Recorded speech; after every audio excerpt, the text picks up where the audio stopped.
వాళ్ళే మొత్తం నడిపిస్తారు పార్టీని అదే అనేది. అలాంటి కోటరీ ఇప్పుడు జగన్మోహన్ రెడ్డి చుట్టూ కూడా ఏదైనా ఉందా? అది దాటి ఆయన బయటికి రాలేకపోతున్నారా? లేదంటే వాళ్ళ నిర్ణయాలను ఈయన ఏమన్నా పక్కన పెడుతున్నారా? అదేమన్నా కనిపిస్తుందా? జగన్మోహన్ రెడ్డి కోటరీ ఎప్పుడో బలంగా తయారైపోయింది. ఆ కోటరీ నుంచి ఆయన బయటికి రాడు.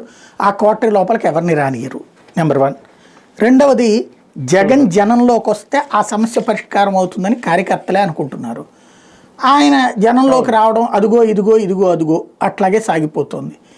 ఏంటి అంటే ఇప్పట్లో ఎన్నికలు కాదు కదా, ఇప్పుడే తిరిగినా ఏమొస్తుంది, ఇదొక ఫీల్డ్లో ఉండిపోయాడు ఆయన ప్రజెంట్. ఓటరీలో లేకపోతే కనుక ఆయనకి కార్యకర్తల బాధ ఎందుకు తెలియలేదు, అసలు రోడ్డు మీదకి రావాలని ఎందుకు అనిపించలేదు? ఇప్పుడు చంద్రబాబు నాయుడు ఎన్ని ప్రోగ్రాములు చేస్తున్నాడు?